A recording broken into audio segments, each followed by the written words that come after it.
ఓ 100 గ్రాములు నెయ్యి ఎక్కువ అవసరం లేదు, అదే యజ్ఞం అవుతుంది. మీకు త్యాగభావం కొంత అలవాటు అవుతుంది, భగవంతునికి సమర్పించినట్టు. మాకు దక్షిణలు సంభావనలు ఏం అవసరం లేదు.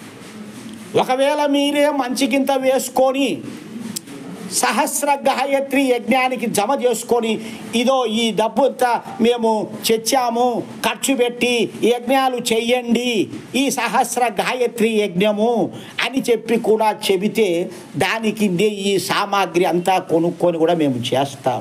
మీకు అలవాటు కావాలి, జ్ఞానము తెలియాలి. కాబట్టి సిద్ధ గణపతి, బుద్ధి గణపతి వీళ్ళందరూ ఎక్కడో లేరు. మనకు చేసే కష్టం ఎప్పుడు ఫలము సిద్ధించిందో దానికి సిద్ధ గణపతి అని. బుద్ధి గణపతి అంటే మన జ్ఞానము ఎప్పుడు బాగా వికసిస్తుందో అప్పుడు బుద్ధి గణపతి అని. గణపతి అంటే ఏమిటి? గణాధిపతి అంటే ఏమిటి? అన్ని గణములకు అధిపతి. ఏ గణములు? మనుషులకు, పశువులకు, పక్షులకు, చీమలకు, దోమలకు, ఒక్కొక్క జాతి ఒక్కొక్క గణము.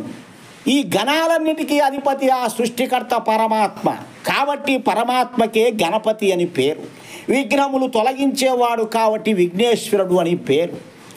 ఇలాగా అన్ని విద్యలను లభింపజేసేవాడు కాబట్టి విద్యా గణపతి అని పేరు. ఈ విధంగా తెలుసుకొని మనము ఆచరించాలి. ఎంతకాలము మట్టి బొమ్మలను చేసినా పుట్టినప్పటి నుంచి మన అమ్మ నాయనగాళ్ళు బొమ్మలు చూపించి దేవుడని టెంకాయలు కొట్టిపిస్తున్నారు, మనం కొడుతున్నాం. ఏమైనా మనకు లభించిందా? కొంత జ్ఞానమైనా మరి లేదు. అటువంటి దాన్ని ఎందుకు పట్టుకొని ఊగులాటం? మనము అజ్ఞానం అవుతుంది. కాబట్టి ఈ యజ్ఞాన్ని మాత్రమే ఆశ్రయించమని వేదము చెబుతూ ఉంది. యజ్ఞాన్ని ఆశ్రయించడం వలన వేదముల యొక్క ప్రచారం జరుగుతుంది. వేద జ్ఞానం 10 మందికి పంచబడుతుంది.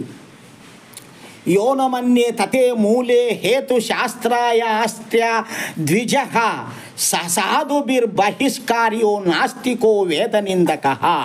వేదములను ఆప్త పురుషులచే రచింపబడినటువంటి వేదానుకూల శాస్త్రములు అవమానించువాడు నాస్తికుడు. చూడండి, ఇలా వేదం చెబుతుంది, తిడుతుంది. నాస్తికుడు వీళ్ళు భక్తులు కాదు, మూర్ఖులు అంటుంది. అతనిని జాతి పంక్తి దేశముల నుండి వెడలనంపవలేను. అటువంటి వాళ్ళు ఉంటే జాతిలో నుంచి ఎల్లగొట్టమని చెప్తుంది వేదం. ఇది నేను చెప్పింది కాదు, వేదము పరమాత్ముడే ఇచ్చాడు ఈ మంత్రము ద్వారా.